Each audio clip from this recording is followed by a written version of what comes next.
few years ago, in a church fellowship, I gave a testimony and told the members of the fellowship how I had traced my biological father. After the fellowship, one of my friends followed me and asked me, Beth, at your age, why were you looking for your biological father? I actually didn't know what to tell her because deep down in my heart, I had always wanted to know who my biological father was. I grew up as a child in a home where we were quite a number of us, in the homestead, and we were loved. We were provided for, all of us. I actually didn't know that I didn't have a father. Until one day, we were playing with my cousin, and she actually told me, Beth, you don't have a father. And I didn't understand because I actually didn't know that I didn't have a father. And I put that one in my heart because I didn't know who to tell or who to ask or what question to ask anyone. That was kept in my heart. Actually, my own mother, I used to call her auntie because I was born by a teenage mother who went back to school and left me with my grandmother. So I was brought up at that young age, I was staying with my grandmother. I went to class 1, class 2, class 3. And when I was in class 3, I heard some boys discussing, and they were talking about one of them had been called bastard by a teacher. And they were discussing and they were saying, it was a very difficult word. We were never talking in English. And so they said that a bastard is a child who doesn't have a father. I never participated in their discussion because we were young. But again, I now remembered, actually, I don't have a father. And so I must be a bastard. Because a bastard is a child who doesn't have a father. Lucky for me, my mother got married and I got a father. I went to a home that had, that I was also loved in that home. But deep down in my heart, in my mind, I knew this is not my biological father. And I knew I had a father somewhere who was not this father that I'm having. I was loved. I was taken care of. But the question still was in my heart, wondering who was my father? Could I be meeting with him most of the time? Or have I met him and never recognized him? Is he short? Is he tall? How does he look like?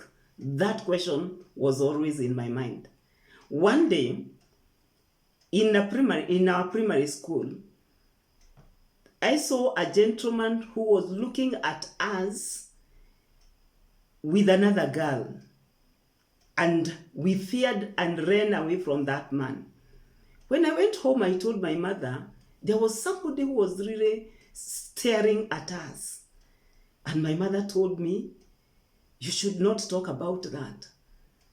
And I wondered, why shouldn't I say that I got scared by the stare?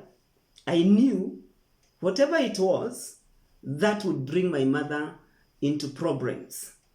And so I never again talked about anything to do with somebody who could be looking at me. I actually never asked who my father was, because I thought if I did, it would bring my mother a lot of problems. That continued still in my mind. Remember, I'm saying I was taken care of. I was provided for. I was loved. I never missed any of those things. But remember, at the background of my mind, I knew that there is a father, there is a man somewhere who was my biological father and who never took care of me. And it disturbed me. It helped me a bit because in this new home, I had to work very hard. I told myself, I must work very hard.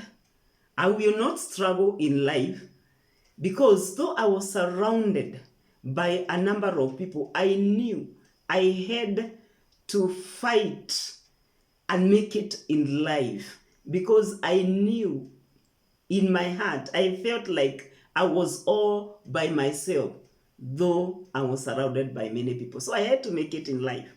And I had to work very hard to succeed in life. I passed my exams well. I even went to college. I became a teacher. Remember, I've not yet met my father. I became a teacher. I'm an adult. One day, when my mother was sick and she was battling with cancer, and I was nursing her and staying with her. And by this time, I have a son who is in Form 1. And my mother looked at my son and asked, who left such a boy? She had never asked who the father of my son was. And I told her the whole story. And what she said shocked me. For the first time, my mother said that the man who fathered you, and said just a little bit about that man who fathered me. I knew it had taken her energy to say that. And I thought the following day, I would ask her the details of who my father was. To my surprise and to my shock, the following day, my mother had lost her voice. And she never spoke again because of the disease. She lost her voice. She didn't speak again until she died. So I never had an opportunity to ask her who my father was. When we are preparing for the burial, I asked my auntie, who was my father? And my aunt just told me, never talk about that man. I wondered, I am now an adult. How come that no one ever wants to tell you who my father was? What happened that no one wants to talk about this man who was my father? So I left it at that. And I thought I would never again even try to ask anyone who my father was.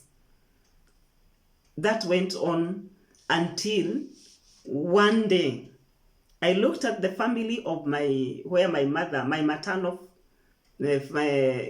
family, and I realized that all of them had gone apart from one, my uncle. And I decided to go to him and ask him whether he knew who my father was. I went to him, and what he told me made me sympathize with who my father was. I decided, he gave me some details that helped me to trace my father. And when I traced him, by that time, he was over 80 years. When I went to him to ask him whether, I called him and asked him whether he knew somebody like me. And he gave me my birthday date. And he said, if that was my birthday date, then he must be my father. I sympathized with him when I talked to him, when he narrated the same thing my uncle narrated, that he was actually chased away from home because he had fathered a child with a person who was under 18. He was actually taken to court and was told to take care of the child by providing for that child care, and was told never to be near the child. So I sympathized with this man because he was not able to bring up his daughter. And from explaining the explanation that he gave me, I realized that he too had suffered. It is very hard to look at a person who is 80 years old trying to shed tears that he cannot shed. I sympathized with him. Later on, my biological father also died. But I was asking myself, that was I was born in the 60s. And the problem remained in my mind for a long time until I saw who my father was. What about today? There are more children who are fatherless. The pain is still there. That pain of being told that, of knowing that you don't have a father and you don't even know who he is painful to the children. God has given us the responsibility, and he created man and woman when they get the children to take care of them. Unfortunately, this doesn't happen all the time. I don't want to say who is to blame, but I think children should be brought up by both parents. And where it is not possible as a result of death, I know God speaks of being a father to the fatherless, and he takes care of that, of such children. But in our country, we are having so many children that don't know their fathers, all that are in single parent household. A research done by the Pew Research Center, they did a research on census of 2010-2018 about all the countries in the world. The percentage of children under 18 years in single parent household are high. US is the leading with 23%. Kenya is leading in Africa with 16%. Mali, which is also in Africa, has 1%. The global average is 6.8%. As you have heard, Kenya has 16% of children under 18 in single parent household. Another research was done by some Canadian professors on Kenya women, and they said that 59.5% of women are likely to be single by the age 45. That's about 60%. 45 is not so old. So when we are talking of 60% of women who are 45 and above being single mothers, that's high statistics. And we have that problem of fatherlessness globally, but like you have heard, in our country, Kenya, 16% of children under 18 in single parent household. There is a problem because these children are suffering. When we are talking of teenage pregnancy, most of the time we are thinking about the girl who is pregnant. Rarely do we think about that child that is born by that girl. And like I have said, I am not young, and I traced my father some few years ago. If that was still in my background, I cannot say it was actually preparing me, but it was still in my background.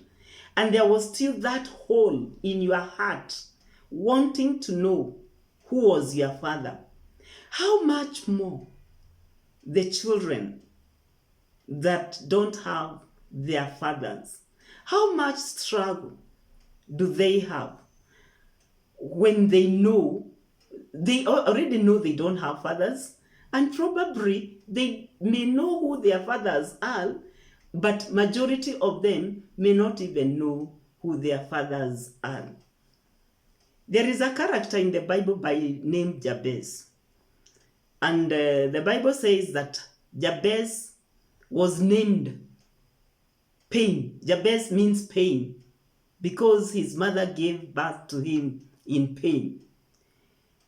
I wonder how many children are called Jabez today.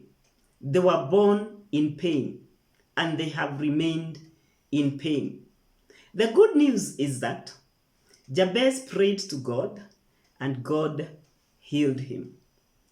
Today, I would also say, when we cry to God, God has said he's the father to the fatherless. But I would wish that the fathers and the mothers would take care of their children. And especially if a child is born, doesn't have a father.